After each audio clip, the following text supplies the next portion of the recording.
Soyez bienvenus et soyez bénis dans le nom puissant de Jésus. Amen.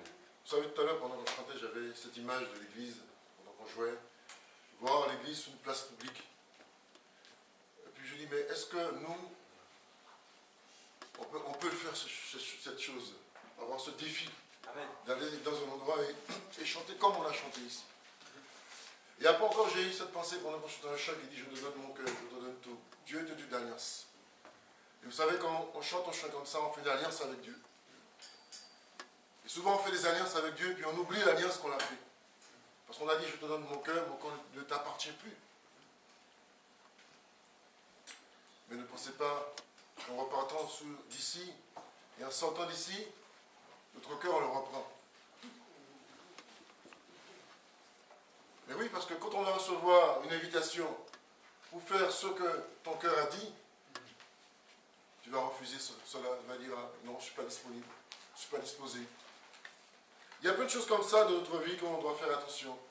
Des proclamations. Proclamer une chose et après, dire finalement, je ne la fais pas. Or, quand on loue, quand on prie, quand on lit la parole de Dieu, quand on écoute toutes ces choses, et on proclame après, on fait des alliances. On dit à Dieu, je te donne tout. Tout. Mon cœur ne t'appartient plus. Je te donne tout. Et après, on dit, Seigneur, c'est vrai, je dis ça, mais bon. Parce que bon, c'était écrit. Hein. Dans ces cas-là, il vaut mieux ne pas chanter le chant. Que pensez-vous de cela, en fait?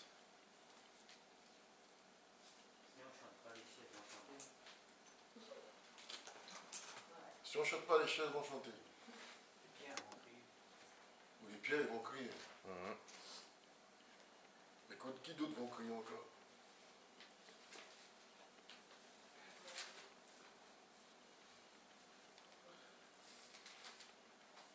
Soyez pas timides.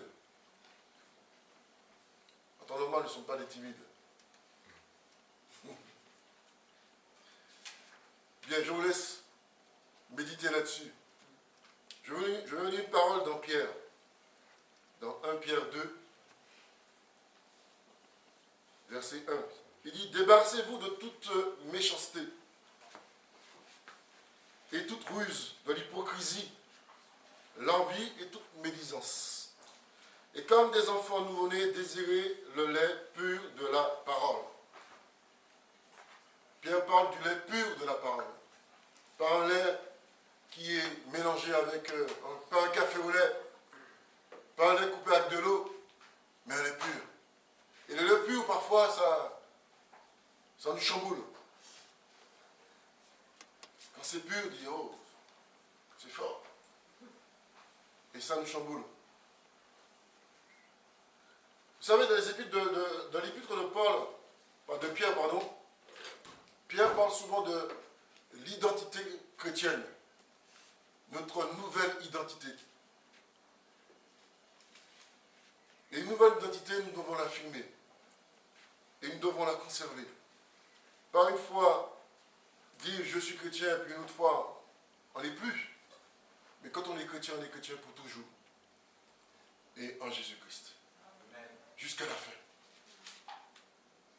Jusqu'à la fin. Je vais lire aussi je fais une deuxième lecture, toujours dans Pierre.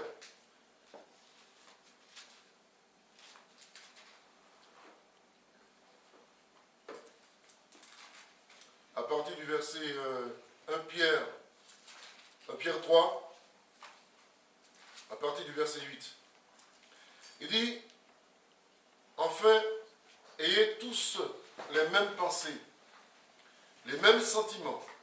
Soyez pleins d'amour fraternel, de compassion et de bienveillance.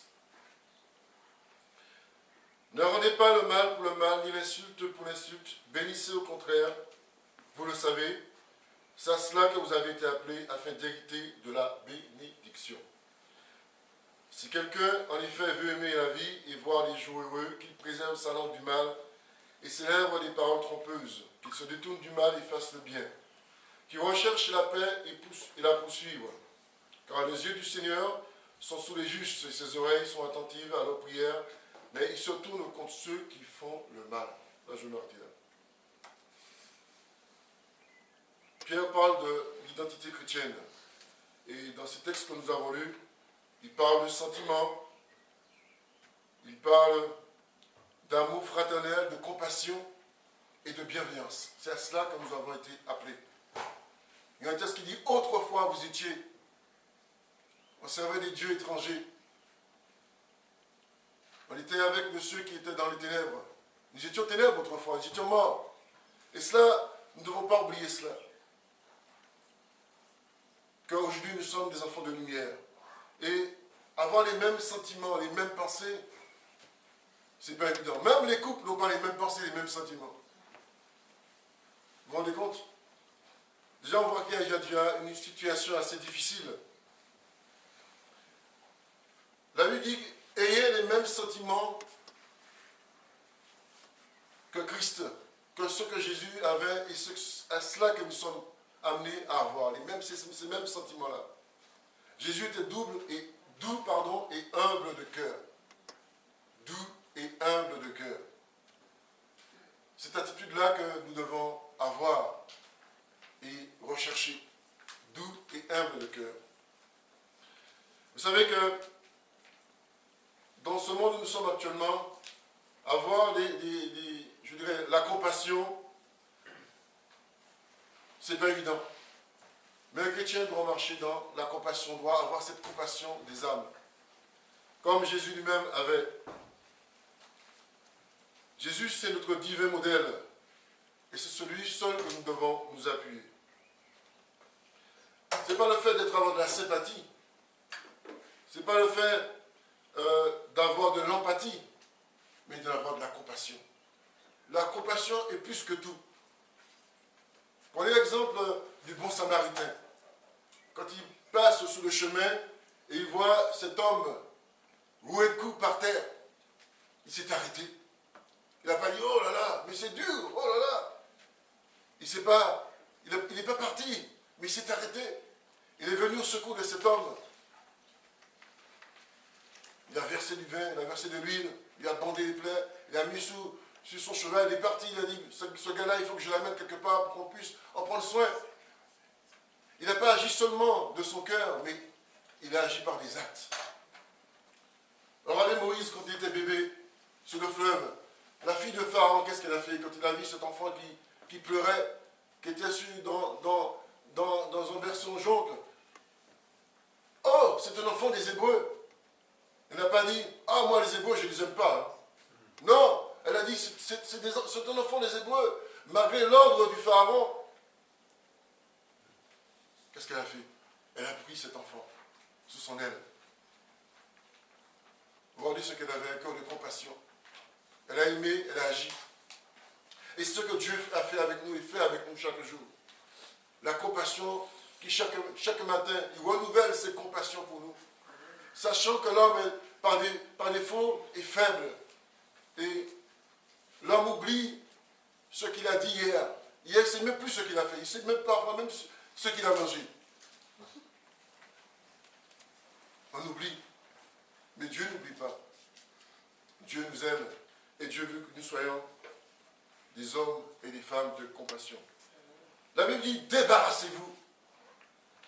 Le mot débarrasser veut dire quoi? Quand tu as quelque chose chez toi, qu'est-ce qui te gêne, qui n'est plus bon, qu'est-ce que tu fais? Tu le prends, tu le jettes à la poubelle. Tu dis, moi je ne veux plus de ces choses-là. Je me débarrasse de cela. Et Pierre nous dit, débarrassez-vous de toute méchanceté. Tu prends la méchanceté et tu la prends, tu la jettes à la poubelle. C'est ça en fait. C'est un geste spirituel. Mais pas la méchanceté seulement que tu dois te débarrasser. Il dit de l'hypocrisie qu'on peut avoir entre nous-mêmes. On peut être frères et sœurs hypocrites. Mais on peut être frères et sœurs aussi dans l'amour fraternel. L'envie est de toute médisance. Médire, l'envie. Mais est-ce que ce sont seulement ces choses-là que nous devons nous débarrasser? Dernièrement, j'étais chez moi, puis l'homme de Dieu nous avait donné un sujet de jeûne, avec des textes appropriés. Et puis j'étais assis là, je pensais à cela, et je priais. Et tout d'un coup, il y a une pensée qui est venue de noter les choses mauvaises de notre vie et qui peuvent exister encore. Je vous dis que la liste elle est longue. Et bien sûr, elle n'est pas exhaustive. C'est une liste qui montre comment il y a encore des choses en nous. Et puis je disais, mais comment on peut avoir tellement de choses en nous et qui existent encore en nous? Comment on peut avoir tellement de choses mauvaises encore en nous? Est-ce qu'on est encore de ceux qui vivent dans l'égoïsme, être égoïste, ami de l'argent, orgueilleux? Est-ce qu'on est blasphémateur toujours? Parce qu'on peut être chrétien et puis on sort des propos de blasphème sans le savoir. Ça peut arriver. Est-ce qu'on est ami de l'argent? Est-ce qu'on est rebelle, ingrat? Est-ce qu'on est traître, emporté? Est-ce qu'on a une fausse piété? Est-ce qu'on est voleur, magouilleur, qui fait des fausses déclarations? Est-ce que tu es trompeur? Est-ce que tu es irrésolu? Est-ce que tu es quelqu'un qui est imprévisible? Il y a un fois qui disait parfois susceptible. Est-ce qu'on est de ceux qui sont dans l'inquiétude, provocateurs, indifférents? Est-ce qu'on est aussi encore dominé par des influences? Est-ce qu'on est encore dans le mépris, dans l'injustice? Est-ce qu'on est difficile? Est-ce qu'on est dur? Est-ce qu'on a encore des murmures encore en nous? Est-ce qu'on est de ceux qui font encore des reproches, des critiques? C'est la même chose. Est-ce qu'on est rusé? Est-ce qu'on fait encore ce qui nous semble bon? Est-ce qu'on est ennemi des gens du bien? Est-ce qu'on est vicieux? Est-ce qu'on est encore dans l'égarement? Est-ce qu'on a un faux témoignage? Est-ce qu'on a de la convoitise encore en nous? Est-ce qu'on vit encore dans la débauche? Est-ce qu'on est dans l'animosité, dans la rancune, dans l'amertume? Est-ce qu'on est de ceux qui vivent encore dans l'immoralité sexuelle? Est-ce qu'on a encore des relations légères? Est-ce qu'on est de ceux qui ont des actions secrètes, incrédules dans le doute? Est-ce qu'on est des faux couples? Est-ce qu'on a deux visages? Marchons-nous dans la crainte de Dieu? Est-ce qu'on a un faux zèle? Est-ce qu'on est toujours dans l'infidélité, dans l'insoumission, dans la colère, dans l'impatience? Est-ce qu'on est toujours de ceux qui honorent notre engagement envers Jésus? Est-ce qu'on est toujours dans la désobéissance, dans la jalousie? Il y a tellement de choses qu'on peut noter et énumérer et nous regarder dans le miroir de la parole de Dieu. Nous dire, mais est-ce que je suis encore dans ces choses-là? Chacun de nous, nous nous connaissons nous-mêmes. Et nous savons comment nous sommes. Mais est-ce qu'on est prêt à faire ce pas de la rénovation spirituelle dans nos vies? Je me suis posé la question, je me dis, mais pourquoi Pierre écrit cela? Si Pierre s'est écrit dans la parole que ces choses existent, parce qu'il nous dit, débarrassez-vous. Ça veut dire qu'il y a encore des séquelles, il y a encore des choses qui sont encore en nous. Sinon, il n'y a pas mis ces choses-là. Il y a encore des choses qui sont encore ancrées en nous, cachées en nous. L'élément disait de venir à l'église avec la joie. Est-ce qu'on vient dans la maison de Dieu avec ce zèle de joie? Est-ce qu'on vient dans la maison de Dieu pour pouvoir recevoir quelque chose? Ou est-ce que pendant qu'on est assis, où est-ce qu'on regarde, on a des pensées qui viennent en opposition avec la parole de Dieu? On ne peut pas tout dire dans un message. On ne peut pas tout apporter dans un message. Mais on essaie d'apporter l'essentiel. Parce que si on devait tout apporter dans un message, on aurait pour la journée à décrypter chaque parole, chaque chose. Et ce serait long. Et à un moment donné, on aurait dit, c'est trop long. Parce qu'on n'a pas ce désir pur de la parole, ce lait de la parole.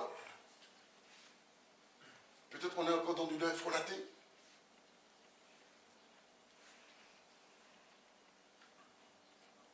Avons-nous vraiment ce désir d'aimer cette parole qui nous amène à ce changement d'identité. Vous savez, quand quelqu'un va, en tant que témoin, va témoigner contre quelqu'un qui a fait des choses graves, et on sait que cette vie de cette personne est en danger, on dit à cette personne, va vous donner une nouvelle identité, et vous allez changer de région, de peur qu'il y ait des représailles contre vous.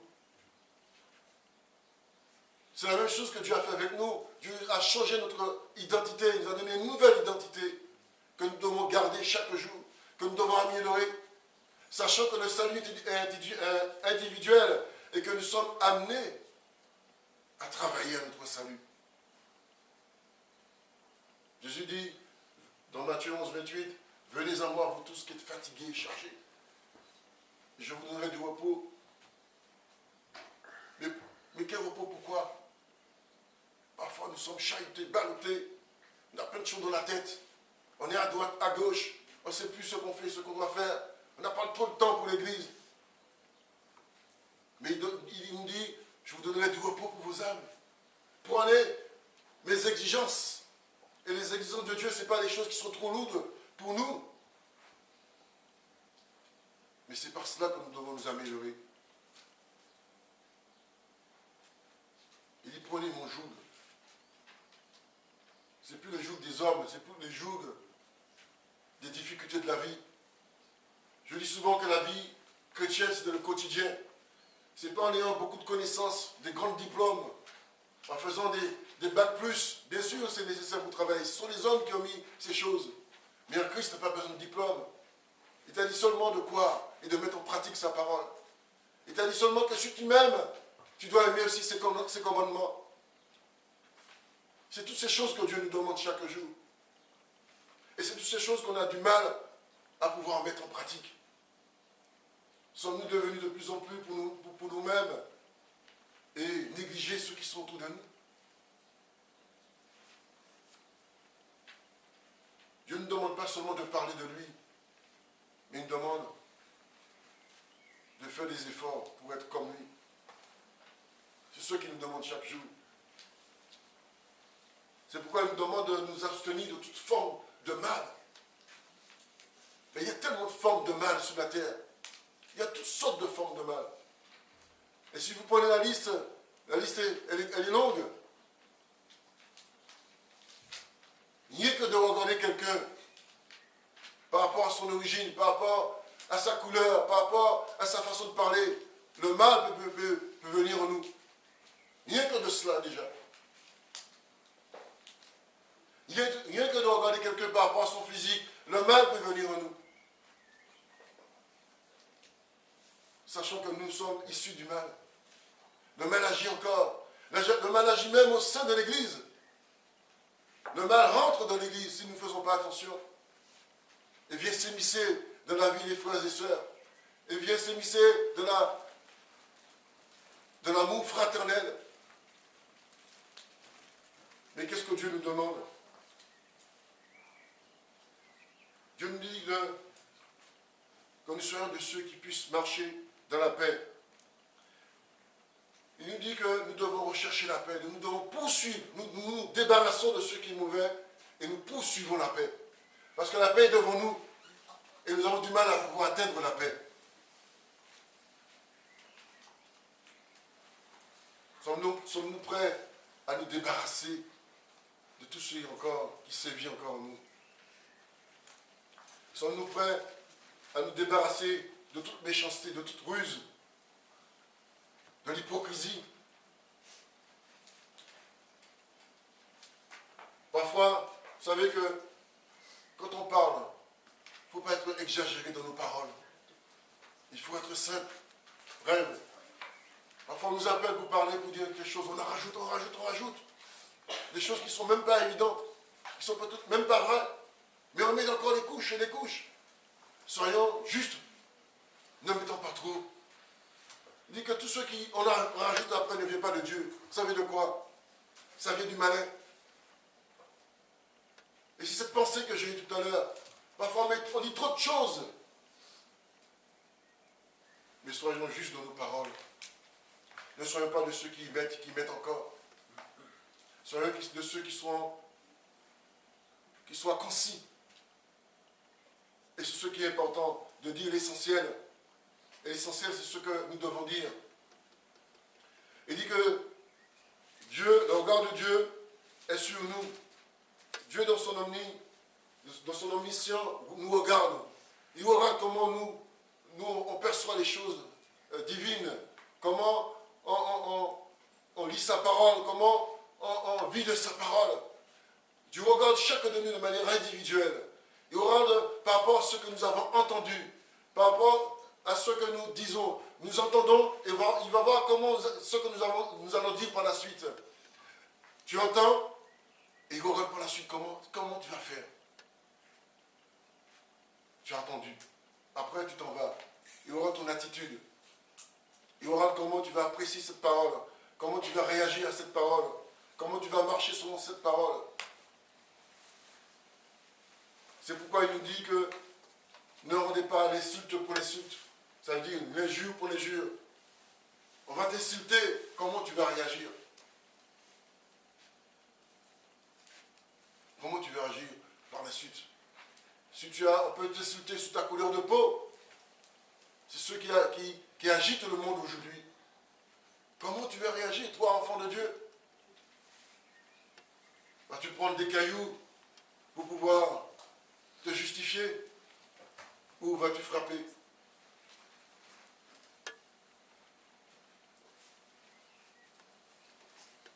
Dieu ne t'a pas amené à avoir une église que de noirs ou une église qu'avec des blancs. L'église de Jésus-Christ, ce n'est pas une église de noirs ou une église de blancs, ni une église de jaune, ni une église de rouge. C'est une église où de toute nation, de toute langue sont réunis ensemble, ayant un même cœur, une même pensée. Et ensemble, ils sont là ensemble pour pouvoir recevoir cette parole de vie et vivre cette parole de vie qui est Jésus-Christ, le seul souverain dans tout. Dieu ne nous a pas amenés à être de ceux qui disposent selon nous-mêmes, mais être disposés selon Dieu.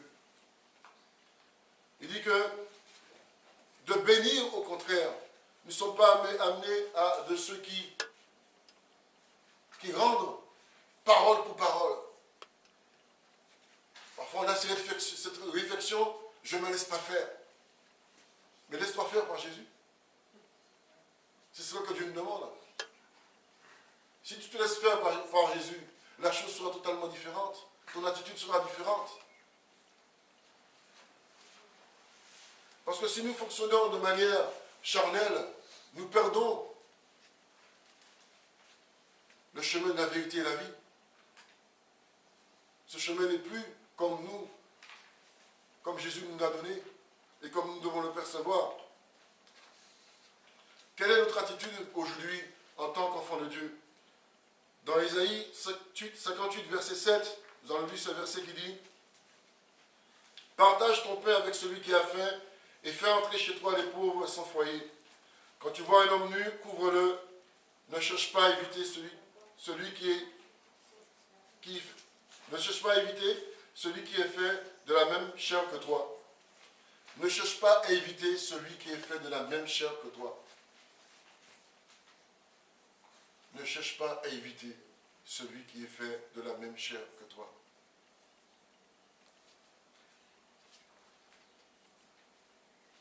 Dans Acte 20, il dit ceci. C'est quelques versets pour vous montrer notre attitude aujourd'hui, comment nous devons être.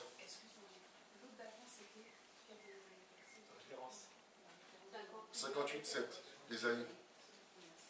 Chapitre 58, verset 7. Dans Acte 20, verset 35. Acte 20, le verset 35.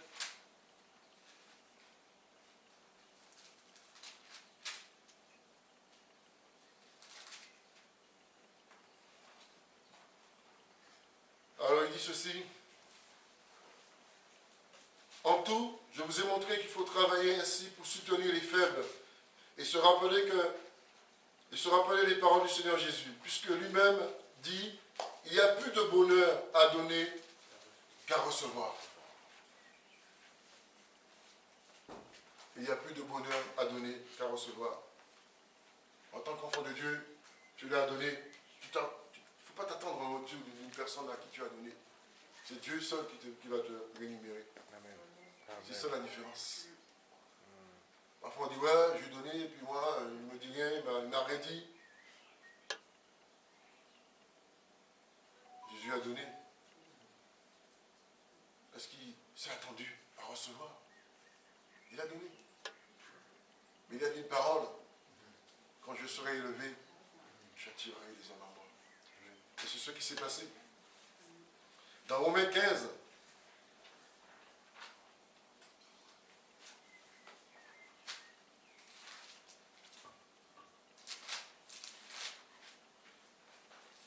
Romains 15, verset 1 dit, nous qui sommes forts, nous avons le devoir de supporter les faiblesses de ceux qui ne le sont pas et de ne pas rechercher ce qui nous plaît.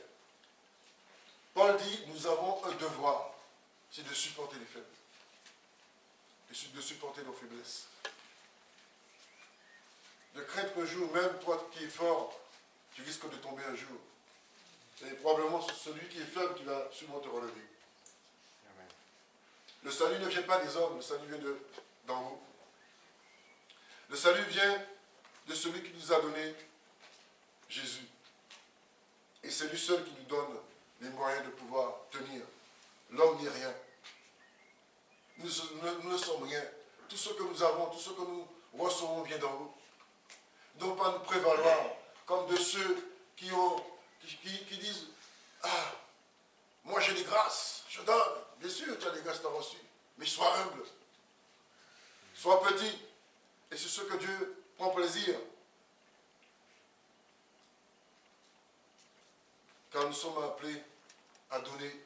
Nous sommes appelés à pouvoir être des hommes d'amour, des femmes d'amour. Vous savez, tout est englobé dans l'amour. Tout est dans l'amour.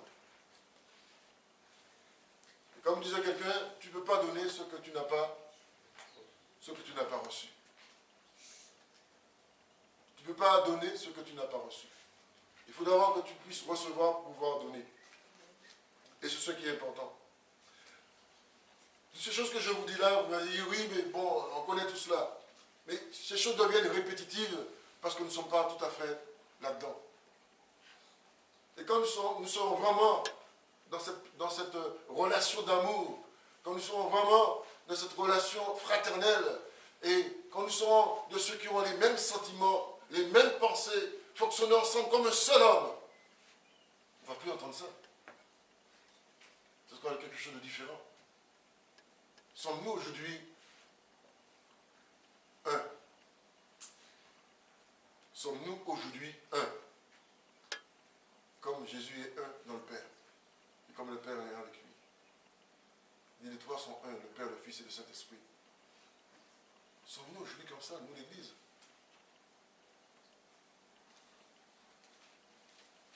Sommes-nous dans cette attitude?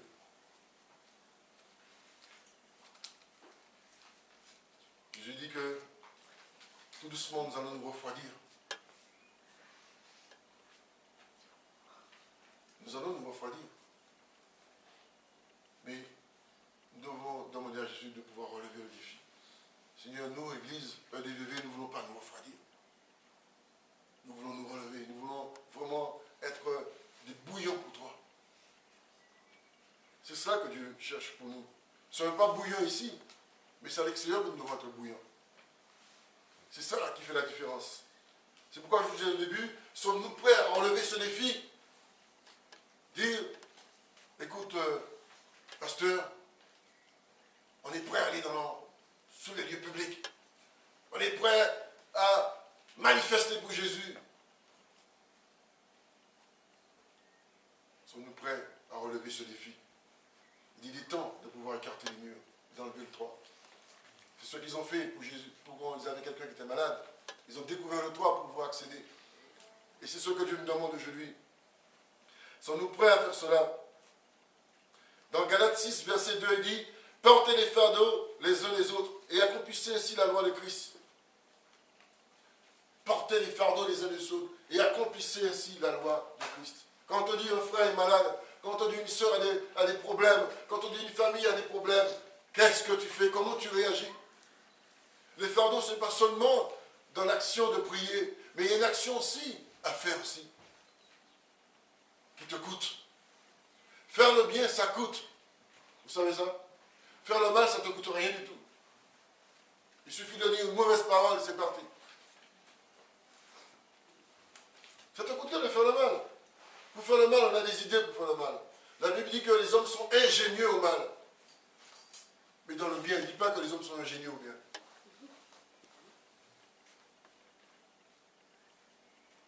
Faire le bien, ça nous coûte. Ça nous coûte de faire le bien. Faire le bien, ça te coûte de te déplacer.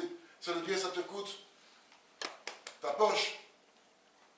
Faire le bien, ça te coûte une action physique, ça te coûte. Parfois même, ça peut gêner entre les murmures de faire du bien. Elle ne le fait pas alors.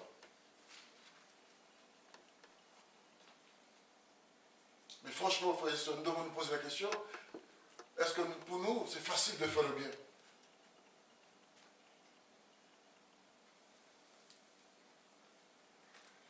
Est-ce que pour nous, c'est facile de faire le bien?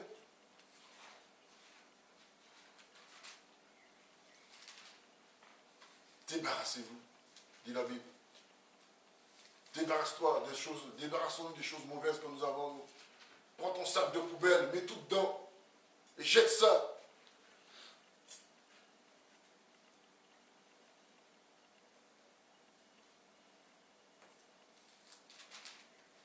Puis on a dit, débarrassez-vous.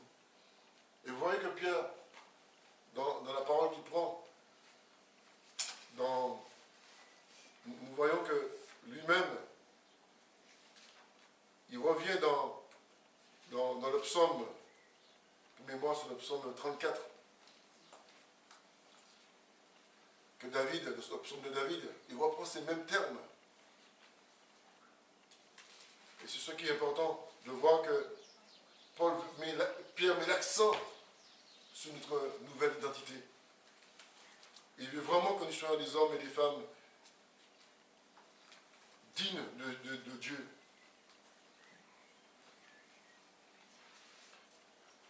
Et si vous prenez le psaume 34, vous allez voir les mêmes versets dedans. L'importance de ceux qui existaient déjà. On dit que l'Ancien Testament, c'est l'ombre des choses à venir dans le Nouveau Testament. Et nous voyons qu'il reprend ces mêmes termes et les ramène encore aujourd'hui. Et aujourd'hui encore, on les ramène encore, ces mêmes choses.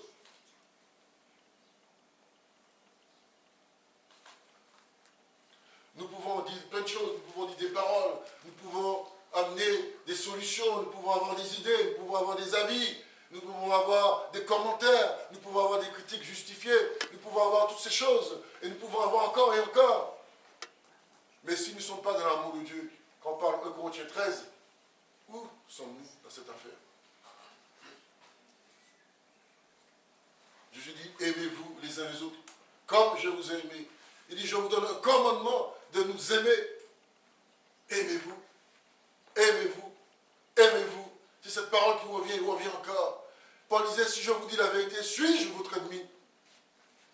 Parler maintenant, franchement, devient un problème. Dire les choses avec franchise devient quelque chose de difficile à faire, à dire.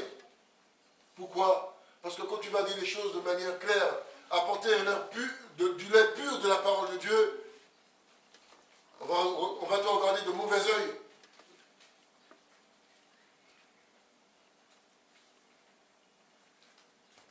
Pour nous, est-ce qu'il est difficile de mettre en pratique la parole de Dieu?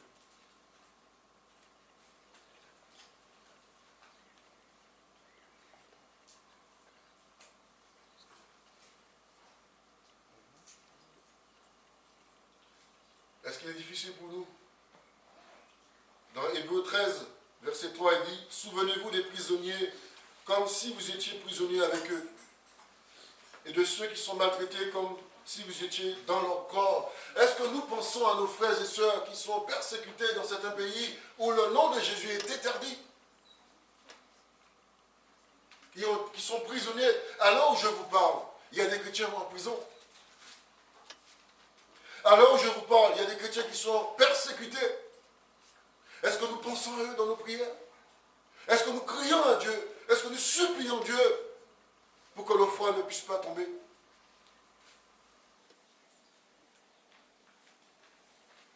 Élargissons nos cordages, frères et sœurs. Ne prions pas juste pour nos enfants, juste pour nos familles, mais allons plus loin dans nos prières. Allons plus loin dans nos supplications. Oh, combien de frères et sœurs qui souffrent, parce que dans certains pays, le nom de Jésus est totalement interdit. Et si tu prononces ce nom-là, c'est la mort pour toi. Si tu vis avec ce nom-là, c'est la mort. Nous avons cette liberté de louer Dieu pleinement ici, tranquillement. Et ce matin, je pensais, je dis, Seigneur, il y a de ceux qui te louent en cachette, parce qu'ils ne peuvent pas te louer librement.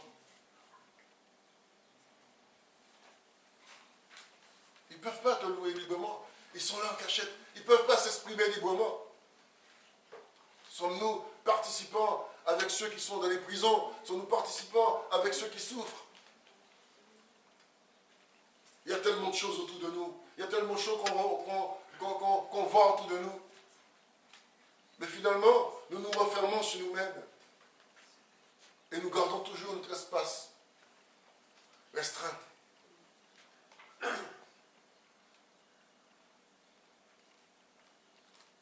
Alors que Jésus nous demande d'aller plus loin, d'avoir une vision beaucoup plus large, beaucoup plus profonde, beaucoup plus lointaine. Parce que nous ne sommes pas amenés à garder les choses ici-bas, sachant que si nous croyons que le ciel existe, si nous croyons que Dieu existe, si nous croyons que son royaume existe, que notre destinée est éternelle, il dit, prépare-toi à la rencontre de ton Dieu. Dernièrement, je lisais, il dit que réjouissez-vous que vos noms soient inscrits dans le livre de vie. C'est ça. Et ça m'a chahuté, cette affaire-là. Est-ce que mon nom est inscrit dans le livre de vie? Il dit, c'est tous ceux dont le nom est inscrit dans le livre de vie qui entreront dans son royaume. Il y a des choses qui doivent nous chahuter dans la parole de Dieu. Il y a des choses qui doivent nous faire réfléchir. Et Jésus a mis un accent sur un mot, amour, pas plus. Et dans l'amour, tout est englobé. Amen. Un seul mot, amour. Amen. Parce que c'est ce que le Père a fait pour nous. Un mot. Et je dis, dans ce mot-là, tout est englobé dedans. Que ce soit compassion, que ce soit bonté, que ce soit sentiment, que ce soit bienveillance, que ce soit la patience. Quand tu prends Galates 5,22, toutes ces choses sont déjà englobées dedans. C'est là-dedans que c'est dedans. C'est l'amour. Et tout va disparaître. La seule chose qui va demeurer, c'est l'amour. Je ne parle pas de l'amour entre relations homme et femme. Ou quand tu marches dans la rue, tu vois une fille ou un garçon, et puis tu dis, ah, c'est pas cela. C'est l'amour qui vient d'en haut.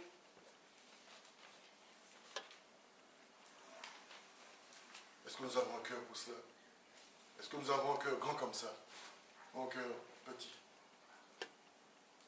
Dieu a un cœur grand comme ça pour nous. Il a donné son fils. Un cœur grand comme ça. Les enfants disent ça. Grand, un cœur grand comme ça. C'est une image des choses. Est-ce que nous pouvons dire aujourd'hui nous avons un cœur grand comme ça?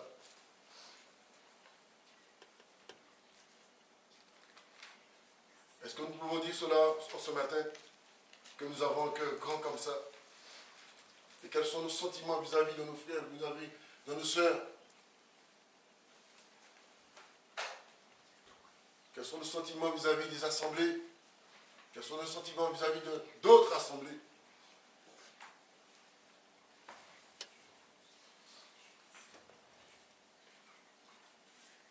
Beaucoup de choses doivent nous interpeller, frères et sœurs, dans la parole de Dieu. Dans Jacques 1, 27, il dit que la religion pure et sans tache. Moi, est-ce que je vous donne une nouvelle religion? Est-ce que vous acceptez cette nouvelle religion? Il dit la religion pure et sans tache, pour ceux qui veulent être religieux, bien sûr. Devant Dieu, notre Père consiste à s'occuper des orphelins et des veuves dans leur détresse et à ne pas se laisser souiller par le monde. Et à ne pas se laisser souiller par le monde. La religion sans tache et pure. Aïe, aïe, aïe. Est-ce que pour nous, il y a des moments, on est chez nous, on est dans une situation, on dit, mais je fais quoi exactement? Est-ce que j'avance? Est-ce que je stagne? Ou est-ce que je lâche?